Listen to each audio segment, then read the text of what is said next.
24/7 news source, the Black Information Network, and BINnews.com. Temperatures getting low but demand remaining high? You need Indeed. Their all-in-one platform helps you attract, interview, and hire candidates all from one place. And Indeed's interview tool lets you schedule and conduct virtual interviews right from their website. Visit Indeed.com/credit. This is the KBLA Sports Minute with Ray Richardson. The trade that James Harden had been demanding since July finally went down late last night. The 10-time NBA All-Star got his wish and is coming to the Clippers. Trade talks between the Clippers and Philadelphia 76ers resumed over the weekend. The Clippers did not have to give up talented guard Terrence Mann. Here's what they gave up to get Harden: Marcus Morris, Robert Covington, Nick Batum, KJ Martin, a first-round pick in 2028, 2 second-round picks, and a first-round pick in 2029 from a third team to be named later. In addition to Harden, the Clippers get forwards PJ Tucker, a great defender, and Philippe Petrusev. Now that Harden is happy, the Clippers are getting a very talented player. Harden has won 3 scoring titles, was MVP in 2018, and led the league in assists last season. More on this trade later today. No debates, no speculation, just the info you need. That's your KBLA Sports Minute. I'm Ray Richardson on KBLA Talk 1580. Environmental justice, pollution, and climate. In Los Angeles and across America, people of color are suffering and dying from disproportionate health impacts on a planet that has less than 10 years to prevent irreversible damage. Heat illnesses, respiratory illnesses, water-related illnesses, food system impacts, insect-related diseases, Black maternal health, and mental health effects. As the impacts of climate change mount, millions of vulnerable people, our people, are going to bear the brunt of these extreme environmental events, which will likely lead to forced displacement, loss of cultural identity, and other related risks. These realities are as real as rain. Stay tuned to KBLA Talk 1580 for more details about the most progressive multimedia and live events campaign any Black media outlet has ever undertaken to combat the climate catastrophe. Experts, events, empowerment. It's all on the way from unapologetically progressive KBLA Talk 1580. We don't black down. We level up. Level up, level up, level up, level up, level up, level up, level up, level up, level up, level up, level up, level up, level up. 1, 2, 3, go!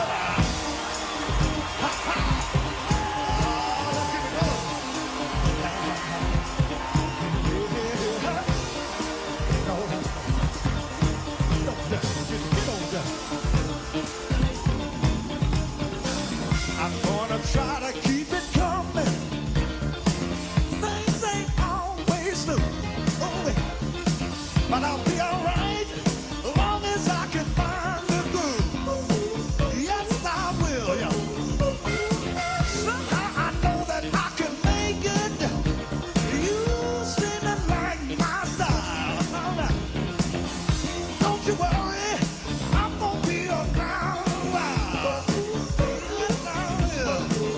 I'm just happy to see you talk to me back in style again. Live from historic Leimert Park in Los Angeles, California, I'm Tavis Smiley, and I'm so glad to see you and me back in stride again. Before we get started with today's show, let me invite you to follow me on Facebook and Instagram at The Real Tavis Smiley and get updates on X, that's formerly Twitter, at Tavis Smiley. Just reading about X this morning. Elon Musk paid $44 billion for it. Now it's worth like 18 or 19. Must be nice to have that kind of money. You pay $44 billion for something, and a year later, it's been a year since he bought Twitter, paid $44 billion. Now it's worth like 18 or 19. Elon Musk, Elon Musk, Elon Musk. By the way, should you miss any part of today's program or want to catch up on previous shows, you can always visit thetavismiley.show.com. That's thetavismiley.show.com or wherever you get your podcasts, and listen to the Tavis Smiley podcast at your leisure. Another great show on tap for you today. In our second hour, Charles Bolden is the former administrator for NASA.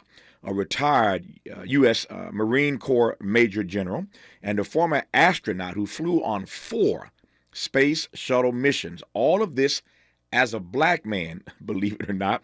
He will join us today in hour 2 for a career conversation and to talk about new discoveries in space. Charles Bolden in hour 2. In our third hour, actor, writer, producer, and director Eric LaSalle joins us live in studio for a career conversation and to talk about his latest book, Laws of Annihilation. Eric has done it all. ER on the small screen, Coming to America on the big screen. Look forward to Eric LaSalle joining us live in studio today in hour 3. But in this first hour, 2 more conversations. On the B side of this hour. My name is Rosalind Pacheski. I'm here with maybe 1,000 others, a lot of us Jews, but we are here to protest the genocide that is happening in our name. It has to stop. We are crying every minute. I have a dear friend, Mohammed, with his little family in Gaza. He almost got blown up today. We can't let this go on. We believe in justice and the right to live for everyone. But Palestinians have been the victims of oppression for 75 years, and it has to stop. That's why we're here, to say not in our name. I am older than the state of Israel. We have to recommit ourselves to justice. I believe that Judaism and Jewish ethics, this is how I grew up thinking, are about justice and about Rabbi Hillel's statement, if I am not for myself, who am I? And if I'm only for me, what am I doing here? I glossed over it a little bit. And if not now, when? Now. Peace now. Ceasefire now. President Biden and Blinken, listen to what people are telling you, especially the young people and lots of Jews. That is the voice of Rosalind Pacheski, professor of political science at Hunter College, speaking to my friend and colleague Amy Goodman at Democracy Now! She was part of a group called Voices of Jewish Voice for Peace, and their allies, who shut down the main terminal at Grand Central Station in New York City, of course, this past Friday during rush hour, one of the largest acts of civil disobedience in about 20 years in the city of New York, to demand a ceasefire in Gaza. Again, these are primarily Jews demanding a ceasefire in Gaza and the ceasing of the genocide, as they called it. This multiracial, intergenerational movement says that about 400 folk were arrested that day, including rabbis, famous actors, and elected officials from New York State Assembly, the Senate, and, of course, the City Council in New York City. So that was the voice of Rosalind Pacheski at that gathering last Friday. On the B side of this hour, I once interviewed Israeli Prime Minister Benjamin Netanyahu some years ago. And in the spirit of my hero, Dr. Martin Luther King Jr., I asked Bibi whether he had ever considered the power of nonviolent action in conflict zones like the Middle East. At first, Bibi scoffed at me, and then, to my mind, he went on to dismiss and disrespect Dr. King. And you know me, after that, it was on and popping. So here we are all these years later, and Bibi Netanyahu is once again Prime Minister of Israel in the midst of yet another war. Today on the B side of this hour, we'll talk about nonviolence as an alternative to the escalating war between Israel and Hamas. I can hear some of you laughing already, but we're going to talk about it. Nonviolence as an alternative to the escalating war between Israel and Hamas. I look forward to what I expect will be a fascinating and empowering conversation about nonviolent conflict resolution with University of San Francisco reporter, professor that is, Stephen Zunes. Professor Stephen Zunes of University of San Francisco joins us on the back side of this hour. I said reporter because when we come forward, we will commence today's show talking politics with the Washington correspondent for the Times-Picayune and the New Orleans Advocate, Mark Ballard, who you'll be listening to him on Tavis Smiley. What's your quarrel with the world? You're listening to Tavis Smiley.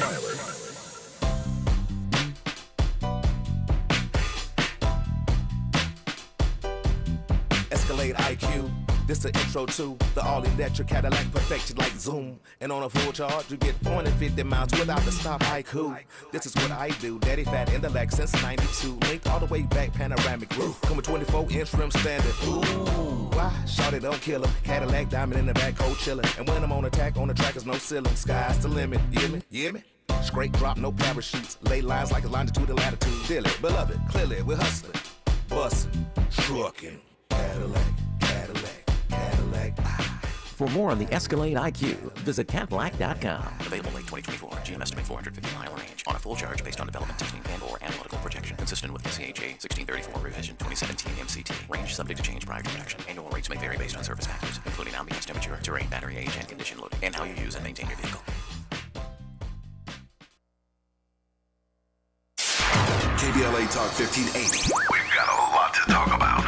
KBLA Talk 1580, connecting you with services and solutions. Legal Aid Foundation of Los Angeles is a nonprofit law firm that protects and advances the rights of the most underserved, leveling the playing field and ensuring that everyone can have access to the justice system. Every year, LAFLA provides free, high-quality legal services to more than 100,000 people living in poverty across greater Los Angeles. Their unique combination of neighborhood offices, self-help centers at courthouses, and domestic violence clinics puts Legal Aid Foundation of Los Angeles on the front lines in vulnerable communities and at the forefront of change. LAFLA's expert team of attorneys, paralegals, and support staff works to provide direct representation, offer counsel and advice, provide referrals, and educate the community about their legal rights through workshops and seminars. With locations all over LA, you can access their services or volunteer to help no matter where you live. And if you have an urgent issue, call 213-235-0060. That's 213-235-0060. To get legal help, make a donation, or volunteer, visit lafla.org. lafla.org. This is a community call to action from KBLA Talk 1580.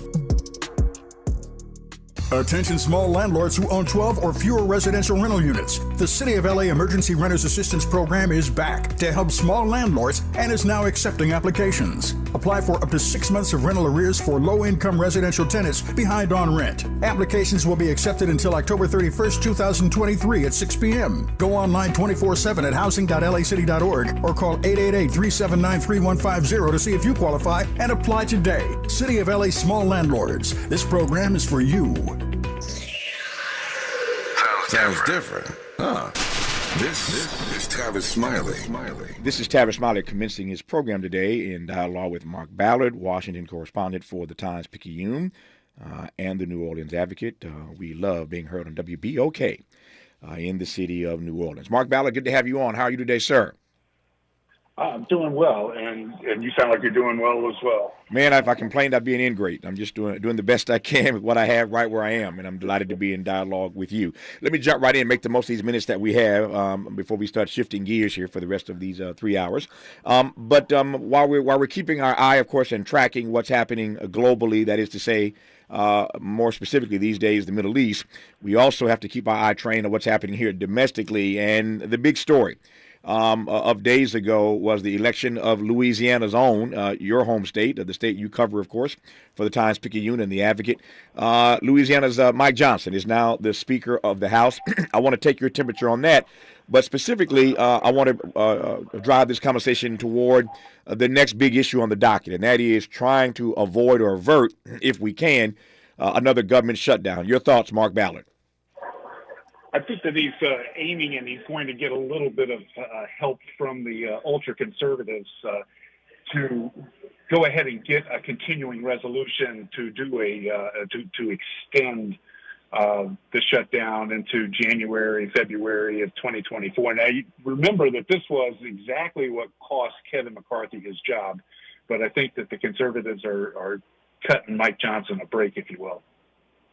When you say cutting him a break, what's fascinating about that for me is they elected this guy who is obviously a rabid Republican, and part of the mantra that we heard repeatedly from this so-called Freedom Caucus, and again, the real the real right wing that now apparently has some outdo influence in the House, their mantra was they didn't want to work with Democrats. They had no interest in working with Democrats. To pass a continuing resolution would mean, at some level, working across the aisle with Democrats. To your point, that's what got Kevin McCarthy in trouble. So why do we think, why do we believe they're cutting Mike Johnson some slack, as you put it? Well, some of their big spokesmen have already come out and said, well, they understand the timing of it all, and they'll go ahead and go along with it with a continuing resolution. And that people like Chip Roy from Texas being one of the main voices there, Matt Gaetz, who started the whole kind of coup against McCarthy, has also said the same thing. So I think that there's like a little honeymoon period, and they believe that Mike Johnson is far more conservative than Kevin McCarthy is, and so they're willing to let it slide this time. But they're going to, I guess, in January, February, we're going to be looking at another crisis. Politically, what do you make of this notion, especially given that we're in a political season? We get to January, we start moving toward the Iowa caucuses, and it's on and popping once we get to January with regard to the primary calendar season. What's your read, Mark, covering this stuff every day, of the danger of continuing to kick this stuff down the road in a political season such as this? And that is the danger, because we're looking at, I guess there are 18 representatives, Republican representatives, who are elected from districts that went for Joe Biden in 2020. And so they're going to be looking at, hey, let's get something done that's not crazy. And at the same time, he's having to deal with about 20 of these kind of uber conservatives from the Freedom Caucus who are going to be, my way or the highway. And I think that it's going to be quite a juggling act for Mike Johnson. I mentioned earlier, as I see it at least, that this so-called Freedom Caucus, and I'm trying to be nice here, don't want to call them names, but that group in the House seems to have these days, never mind the small, relatively speaking, the small number in this particular group, they are wielding some outsized influence these days on matters in the House. How do you read that? I think they've exploited what is a very narrow majority. I believe that the Republicans are 221 and the Democrats are at 212. And so you go 4 votes, you can't do more than 4 votes, or you lose whatever it is that you're trying to do. And these conservatives have exploited that by withholding their votes on procedural matters just to show the majority that they can do as they please. And that seems to have scared a good many of the leadership anyway, to do as they want. So I said on this program, I guess a day or so ago, today's Tuesday, so it must have been yesterday, just a day ago, I raised this issue of Mike Johnson and how we are learning more and more about him every day. When you're caught in a crisis, the way Republicans were in the House, and they couldn't. I mean, McCarthy loses, and then I've lost track now. Steve Scalise, I guess, is next man up. That didn't work out. Jim Jordan is next man up. That didn't work out. So they're worn out, and we end up with a guy named Mike Johnson. But it happened so swiftly and so quickly. Many of us believed that even Mike Johnson didn't have the 217 votes that he needed. He got 220. Again, that's in large measure, I think, because they were just tired of the narrative that they were a do-nothing Republican Party, the gang that couldn't shoot straight, the haunted house, all kind of metaphors were being used to define and describe these Republicans. So they make this move, but they do it really quickly. And so that means, that you don't get vetted really well. And we're learning, the country that is, learning more and more about this guy, Mike Johnson, every day. And there are many people now who are concerned that he is literally just too extreme in his views to be the leader of our House. Too extreme, too close to Trump, election denier, all the stuff we're learning every day about this man who is now the third in line to the presidency. I raise all that to ask, since you are covering these stories every day for the good people in New Orleans and Louisiana, and given that he is from Louisiana, can you give me any sense what they think about him down there in Louisiana, and whether or not he represents in his political views the state of Louisiana. Well, I have this conversation every day. Our paper also covers Baton Rouge, Lafayette, and Shreveport. Right. And basically, I've been covering this man since he was a lawyer who was representing churches and pastors who were anti-abortion. And he is, I mean, there is not a doubt that he opposes abortion access. He opposes same-sex marriage. He opposes enumerated rights for the LGBTQ community. But we also have to remember that he is from a district, a ruby red district that voted like 80% for Donald Trump, but it is 2/3 white. It's mostly Southern Baptist, and he is right in the mainstream of his district. And I would argue he's in the mainstream of the Republicans in the U.S. House right now. So that, I mean, people up here were Googling crazily on Wednesday when he emerged as the main speaker candidate. But he has never shied away from what his positions are in Louisiana. And while he may not be popular in New Orleans or Baton Rouge, I can guarantee that, he is very popular in Northwest Louisiana. Mm-hmm. He's given a few interviews, not one to me as yet, but he's given a few interviews. And he said the other day, and this is not a direct quote, but close to it. You know the quote because you cover this every day. But people heard him say that his blueprint for leading the nation, his blueprint for being Speaker of the House, comes directly from the Bible. The Bible is his blueprint. Now, there are many of us who are spiritual, religious, if you prefer. I am personally a follower of that first century Palestinian Jew named Jesus. That's my professed faith. Not unlike Mr. Johnson, although we see the world and we see Jesus' teachings in very different ways. But both Christians nonetheless. And yet it is troubling to hear one in a country where there's supposed to be a separation of church and state say that his blueprint for being speaker, his blueprint for governing this nation is and comes from the Bible. You weren't surprised by that, given that you know this guy and you've covered him for all these years, but how should the country read that comment? Well, I've always thought, and I've talked to him about this, and he's saying, that this is the person that he is. He does believe in the separation of church and state. However, some of the cases that he's taken would make you want to question that. But he says that he's a person, and this is his definition of himself. And it follows along with Southern Baptist teachings. I mean, he's not out of the mainstream as far as that goes. It's the first time I think we've had someone as religious or who wears their religion on their sleeve the way that he does in, just right behind the vice president in the presidential succession. So, I mean, I think it came as a shock to folks here on Capitol Hill who have never really thought about what does that mean. And I think that he spelled it out exactly. He's going to be looking at the Bible when he needs to find influence, to find inspiration in what he's doing.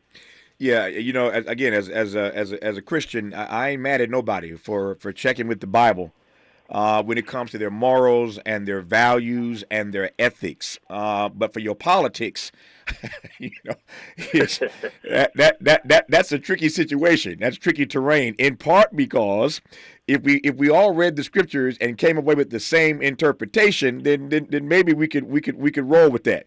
But I know that the way Mike Johnson reads the same text that I read, his hermeneutical interpretation is going to be quite different than my hermeneutical interpretation. And therein, I think, lies the rub. But I digress on that point for now. Got a few minutes left. Let me circle back to, again, the issue, and there are many issues that Mike Johnson has on the docket right now. I'll come to Ukraine here in just a second. But you mentioned earlier, and I think you're right, that hardline fiscal conservatives at the moment are willing to give him some grace. They have saved some space for grace here initially. But you and I both know that ain't going to last long, Mark Ballard. We talked earlier about kicking this can down the road. At some point, this continuing resolution runs out. And these hardline fiscal conservatives are going to end up, I believe, doing ultimately to Mike Johnson the same thing they did to Kevin McCarthy. The question is, how long does the honeymoon, how long does the grace period last? I think that dependent on when that continuing resolution runs out, because what the hard right wants is 12 separate appropriations bills that are full of these social issues that the Democrats are never going to accept, and the White House is never going to accept. And so we're going to be running in, whether it's February, March, April, May, whenever he's able to get this kicked down the road. At that point, they're not going to be able to do another continuing resolution, and that's when the same rules that took out Kevin McCarthy will probably reach up and take him out too. No, it's just my gut feel. No, I feel the same way. This is much ado about nothing. It's just a matter of time. It's just a matter of time before these fiscal conservatives come after him, and we're going to be right back where we were. The problem next time around is that we will be smack dab in the middle of a presidential election with our government shut down. Next question. The flip side of fiscal conservatives giving him a difficult time, raining down terror on Mike Johnson ultimately. The flip side of that are the Democrats. To your point of a moment ago, the cuts that they want are cuts that Democrats will never agree to. And yet, in a presidential election season, Hakeem Jeffries has to be very careful, it seems to me, about how he calculates when and what they will accept when it comes to cuts, because this thing can turn on you. You cover Washington every day. It can turn on you real fast. If Republicans start advancing a narrative that Democrats won't agree to any compromise, they won't agree to any cuts, never mind the debt, never mind the deficit, that story could flip on you, Mark Ballard, if you're a Democrat. This is true. And I think they are watching it very closely. So far, the Democrats have sat back and say, you all do what you want to do, eat yourselves. That's fine. But at some point, there will be a step forward where they're going to say, we'll accept this if you agree to that. And that's where the problem comes in with the uber Republicans, and that is that they don't want to do anything that involves Democrats. Yeah.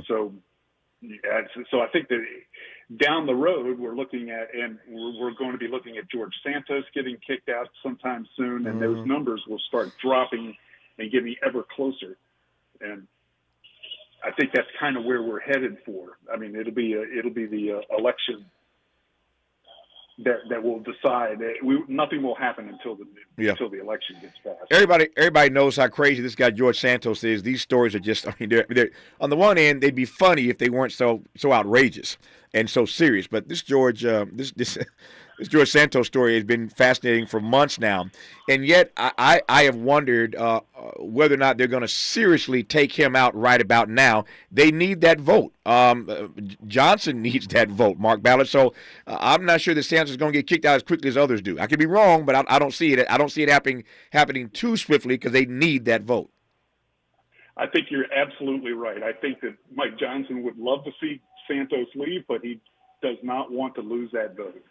In addition to the Bible, he knows how to add and subtract, and that's getting too close to the margin. Well, there is some addition and subtraction and multiplication and division in the Bible that I read, so it's all in there. Let me close on this note. About 60 seconds here. We know where he stands on Israel because he, again, is an avowed Christian, but he wants to separate Ukraine out. Biden asked for money for Israel and Ukraine. Johnson wants to separate that out, which leads me to believe that what Biden wants on Ukraine, that checkbook may finally, that blank check may finally no longer be an option for President Biden.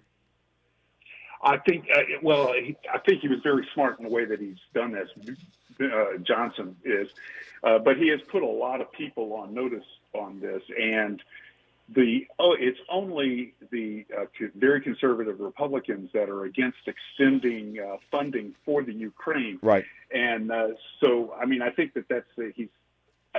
I think that's where we're going to run into a problem here. Even Mitch McConnell wants to have funding for the Ukraine. Yep. And I think he's doing what he can for his Republican base but he's going to run into some trouble with that. Just a matter of time. That's the key phrase, I think, when it comes to Mike Johnson, the new speaker. Just a matter of time. He's going to get Kevin McCarthy at some point down the road.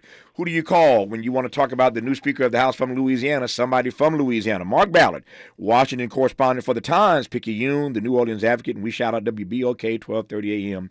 in the Big Easy. Mark Ballard, good to have you on the program. All the best to you, sir. Thanks for having me. I enjoyed it. My great delight. More of Tavis Smiley when we come forward. Interrogating and unpacking. That's what we do around here. You're listening to Tavis Smiley.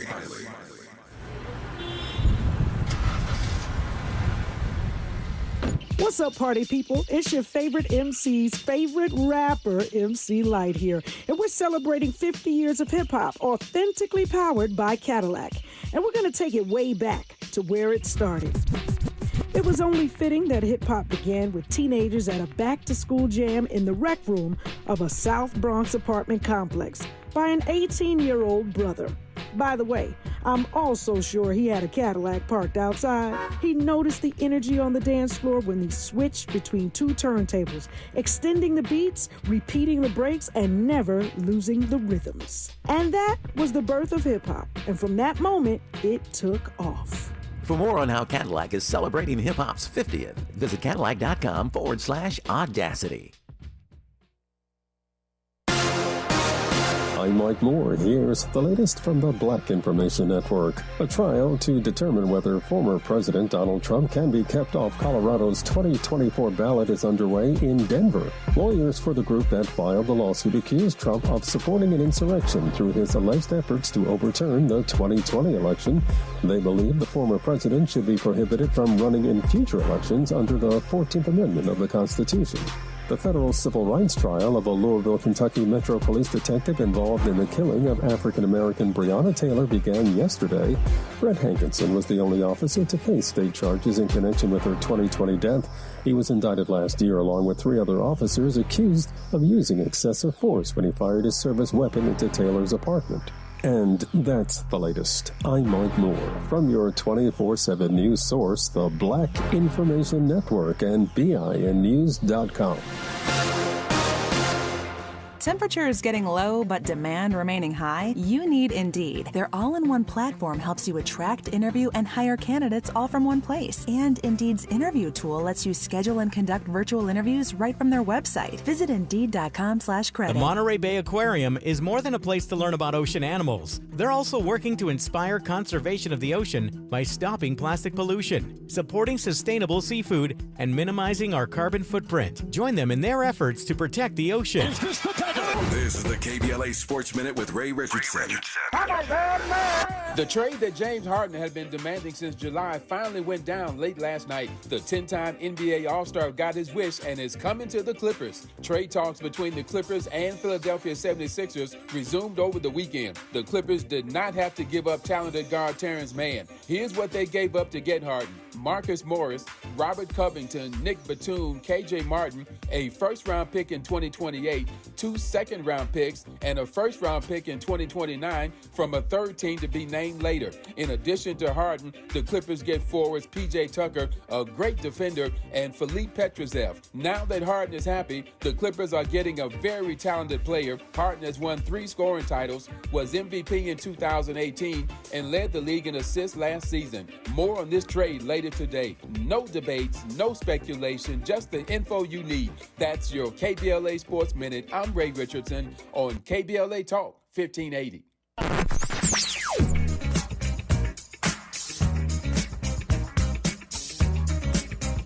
This is KBLA Talk 1580. Talk radio. That's music to your ears. We're unapologetically progressive. KBLA Talk 1580. Get big savings and big rewards during Provember. Save $80 on a DeWalt 20-volt 2-tool combo kit and earn 3 times the bonus points. While supplies last, selection varies by location. Bonus points calculated before taxes and fees after applicable discounts, if any. Valid through 11/22, subject to change. Hey, son. How are you feeling? I'm fine, Pops. What's on your mind? I can't explain it. Navigating without a compass, eyes waiting, started to wonder. Metamorphosis, the loss of who you thought you was. When your kid can't find the language, help them find the lyrics. Listen to the Sound It Out album and get tips and tools to start a conversation at sounditouttogether.org. Brought to you by Ad Council and Pivotal Ventures. Thinking about hosting a podcast and don't know where to start? Morris Media Studios has you covered. We're a professional podcast and voiceover studio located in Leimert Park. We specialize in recording and live streaming audio and video podcasts. Let us help you set up, record, and distribute your podcast. Hosting a podcast is a great way to bring awareness to your business, product, or good cause. For more info, visit morrismediastudios.com or give us a call at 323-815-4204. Joey from Vermont, a farmer trying to get through the winter. Adriana from South Carolina, a single mother living paycheck to paycheck. Liam from Ohio, an injured father struggling to provide for his family. Hi, I'm Shanola Hampton, and I support the Feeding America network of food banks because they help provide over 6 billion meals to people in need each year. Learn more at feedingamerica.org. 1 in 4 Americans today are living with a disability.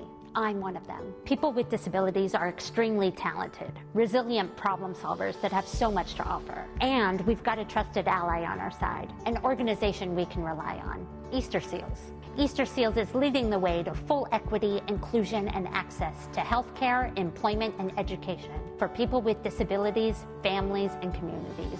That's my Easter Seals. Make it yours. Learn more and get involved at easterseals.com.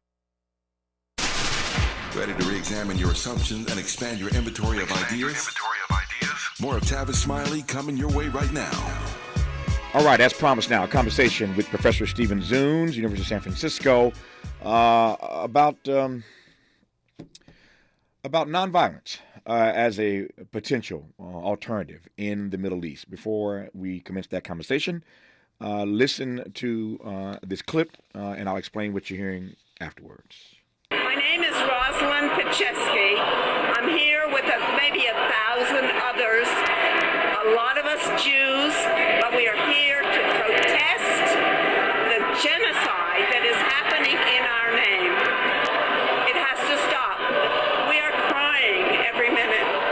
I have a dear friend, Mohammed, with his little family in Gaza. He almost got blown up today. We can't let this go on. We believe in justice and the right to live for everyone. But Palestinians have been the victims of oppression for 75 years, and it has to stop. That's why we're here, to say not in our name. I am older than the state of Israel. We have to recommit ourselves to justice. I believe that Judaism and Jewish ethics, this is how I grew up thinking, are about justice and about Rabbi Hillel's statement, if I am not for myself, who am I? And if I'm only for me, what am I doing here? I glossed over it a little bit. And if not now, when? Now. Peace now. Ceasefire now.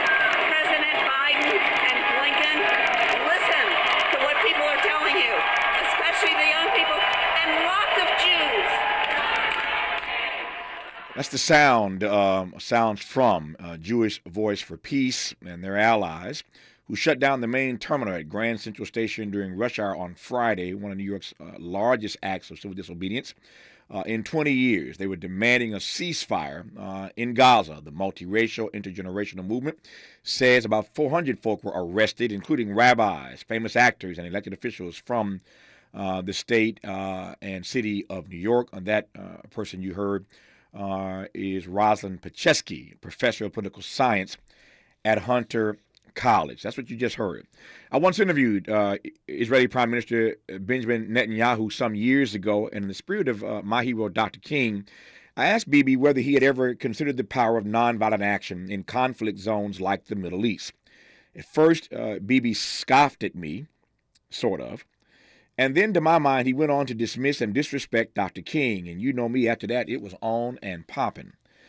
So here we are all these years later, and Bibi Netanyahu is once again prime minister of Israel in the midst of yet another war. And I want to have a conversation right now for these 25 minutes or so. I could do it longer, and maybe we will as this escalation continues to move forward unabated. So today, just a teaser, if you will. But I want to talk here briefly about nonviolence as an alternative. And I mean this seriously. Nonviolence as an alternative to the escalating war between Israel and Hamas. I look forward to a fascinating and empowering conversation right now about nonviolent conflict resolution with University of San Francisco Professor Stephen Zunes, who I'm honored to have on this program. Professor Zunes, how are you today, sir? Very good, thank you. Good to have you on the program. Let me jump right in and make the most of our time. For those who would scoff at the very question, the very notion that nonviolent conflict resolution could, in fact, be an option in the Middle East, you say what? Well, I say that if you look at the history of civil resistance, nonviolent action, actually a disproportionate number of movements for democracy and justice have taken place in Middle Eastern countries. We've indeed, from the 1930s, the Palestinians were resisting the colonization of their land by some of the early Zionist settlers, and with the collaboration of the British government. Egypt won its independence from Britain, and a nonviolent struggle in 1919, 1920. We've seen pro-democracy movements that unfortunately have only short-lived victories, but did bring down dictatorships in countries like Egypt and Yemen. We've seen the first Intifada in the late 1980s, though the iconic image was of a kid throwing stones. 90% of the actions were classic nonviolent movements. These things like strikes and boycotts and other various forms of non-cooperation. And in Israel, the peace movement was strong for years against the occupation. You have the draft resistors, some people who are willing to serve in the Israeli army, but not to serve in the occupied territories. So there is quite a tradition there. But ultimately, when you're talking about nonviolent conflict resolution, you got to look at underlying justice. In the case of Israel-Palestine, what you need is some kind of equitable settlement where both Israeli Jews and Palestinian Arabs have their rights, either in a viable two-state solution, which both the Israeli government and Hamas reject, or in some kind of binational state where they each have equal rights. The Palestine Authority is open to both of those, but the Israeli government has not, and thanks to U.S. support for the Israeli government refusing to pressure them to make the necessary compromises for peace, the more moderate Palestinians have been weakened, and of course we see the rise of these extremists like Hamas that committed that horrific terrorist act earlier this month. If Bibi were in this conversation right now, he would laugh at both you and me. He'd scoff once again at the very notion of nonviolent conflict resolution as an option because he's determined and said publicly he wants to crush and destroy Hamas. But I mentioned Dr. King to him years ago in that conversation, Professor Zunes. He laughed in part because he said, Tavis, Dr. King didn't know Hamas. Dr. King did not know Hezbollah. And you can just imagine, you don't know me, but you can imagine I went in on him. As if King didn't understand the Klan and didn't know. I remember that period. The Night Riders, the Klans, sure. These are terrorists. Yeah. These are terrorists by any definition. Yeah. And my father taught it. I was a kid. My father taught at Tougaloo College, historically black college in Mississippi. Yes. Our house was shot at. We were terrified, and our black neighbors were even more terrified. Mm. You know, this so it shows about terrorism. I mean, sure. Yeah, so your phone's wobbling on me. So when he suggests, Bibi Netanyahu did, that Dr. King didn't know Hamas and didn't know Hezbollah, and therefore nonviolent conflict resolution would never work in the Middle East, what would you have said to him? Yeah, just underscoring that King knew about dealing with terrorism in the South, and that basically you have to look. I mean, look, I could not tell you an appropriate nonviolent tactic if a terrorist was attacking your town, your whatever. I could tell you a nonviolent tactic to protect you if Israel was bombing your city. What I could tell you is nonviolence as a strategy, as an overall strategy that based on the dignity of everybody involved. And the trouble is that the Israeli government, especially under this government, has refused to make the necessary compromises for peace, refused to make a two-state solution. Hamas had only like 10, 15% of Palestinian support back when the Oslo Agreement was signed. But they said, oh, the Palestine Authority, the Fatah, the PLO, they were suckers.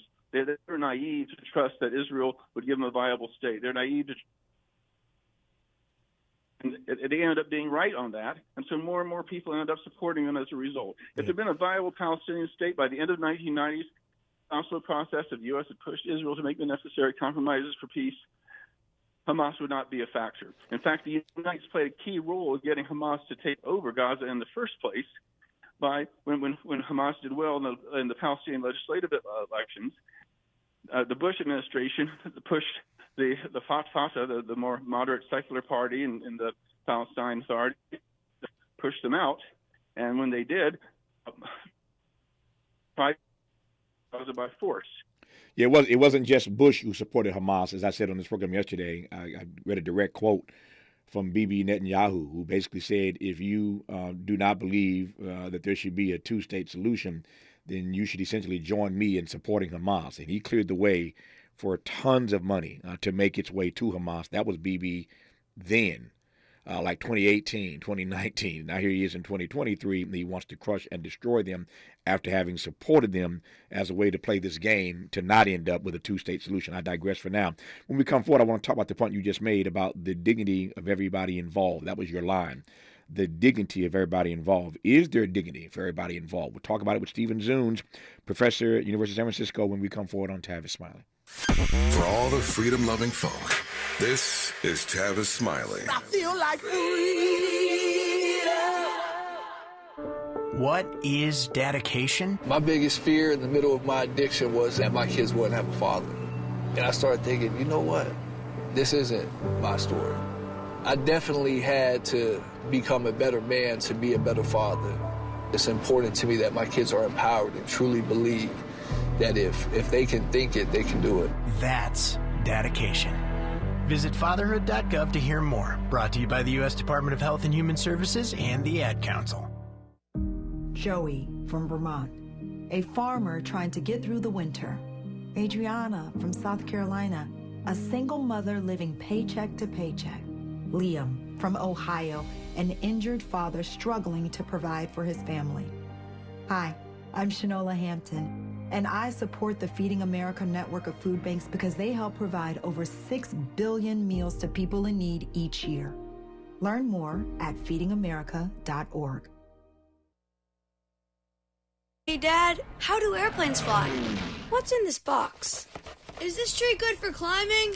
How are babies made? What does this thing do?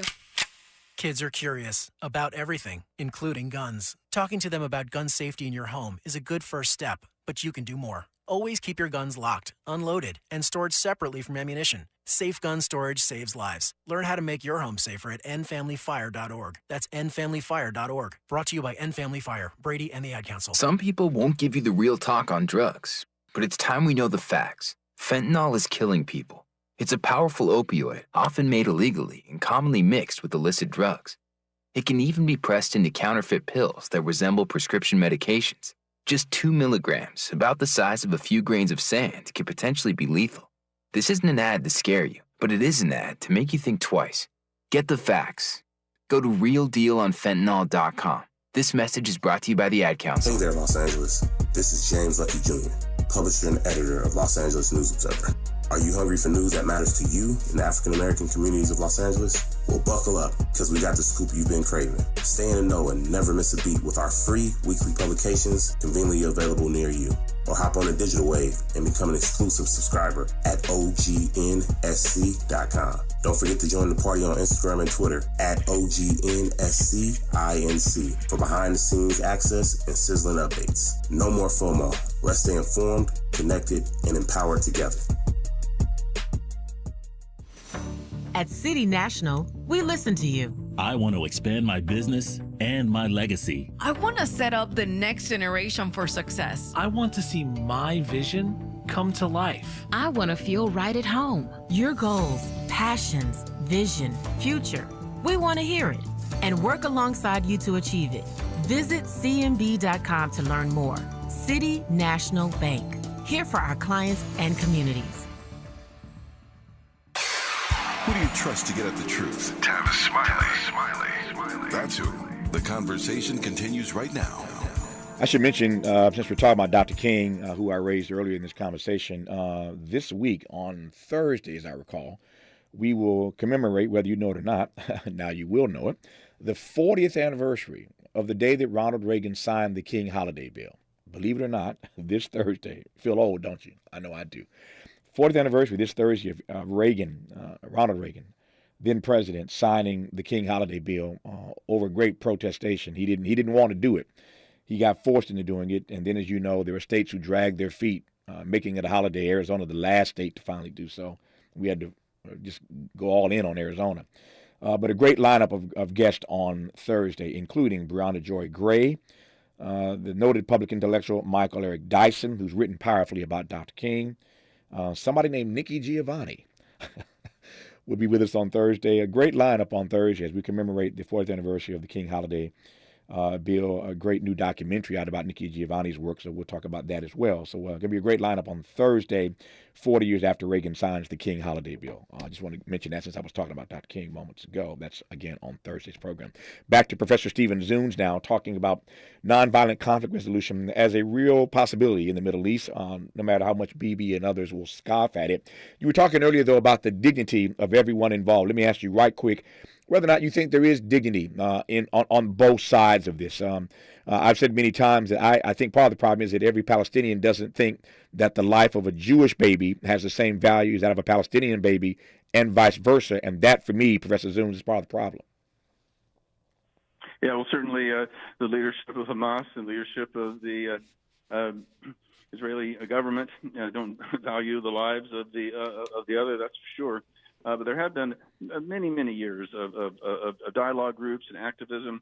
There have been Jews and Palestinians committing civil disobedience together to stop the expansion of these illegal Israeli settlements. I joined a group of Israelis and Palestinians a few years ago trying to prevent the school from being demolished by Israeli bulldozers in the occupied West Bank to make way for an expanded settlement. They've gone to protect olive groves that are being attacked by these right-wing Israeli settlers.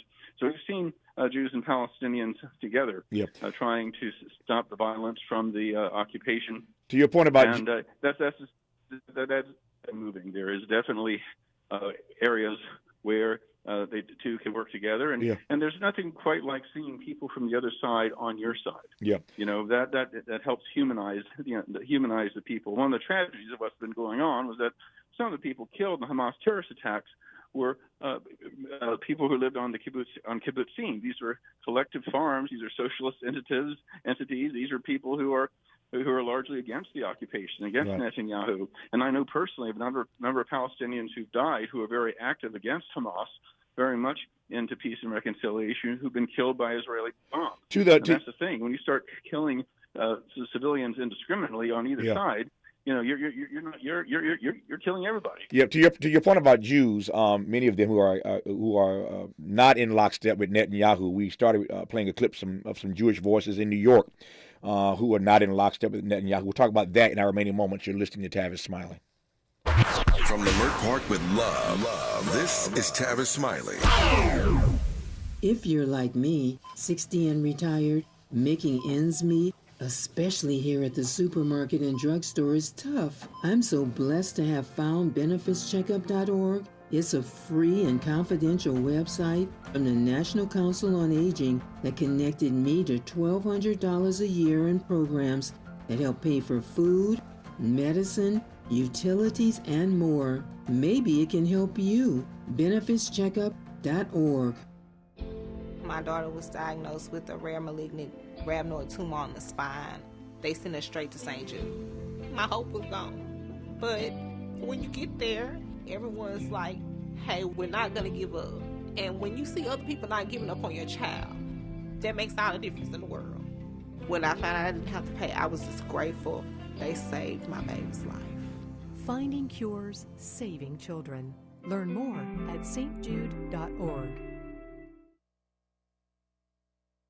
To boldly go where no man has gone before. Boldly taking talk radio where it has never gone before.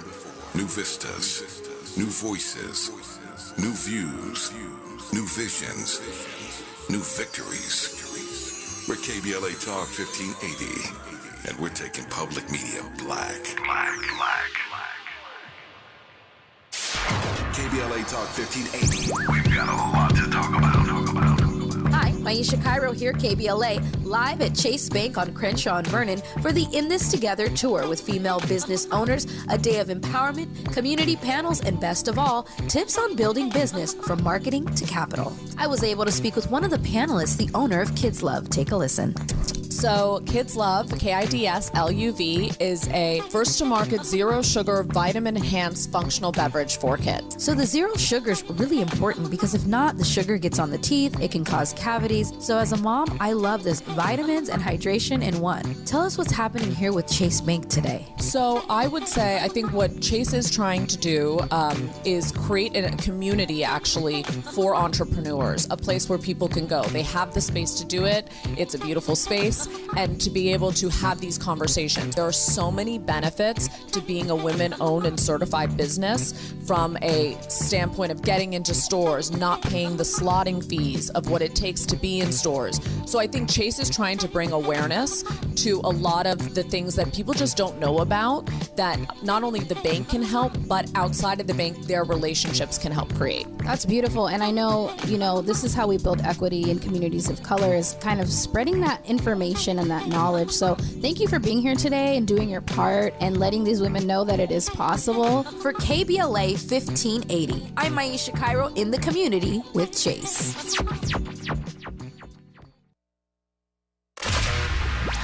Smart talk for curious people just like you. You're listening to Tavis Smiley. I've got 3 very tight minutes here, Professor Zooms. Let me close with this. There are a number of Jewish voices that are in opposition to what Bibi Netanyahu is doing, to what Joe Biden is doing. I was looking at some polling this morning. He's slowly starting to lose support, in part because as the voices grow for a ceasefire, including Jewish voices, Bibi has said that ceasefire is surrender. And as you know, the Biden administration has stopped everybody from using the phrase ceasefire or, or de-escalation. So how do you read these growing voices in protest to what Bibi's doing? Well, this could Gaza could be what listed Vietnam was to Lyndon Johnson. You have a president who has a surprisingly progressive domestic agenda. Let's say,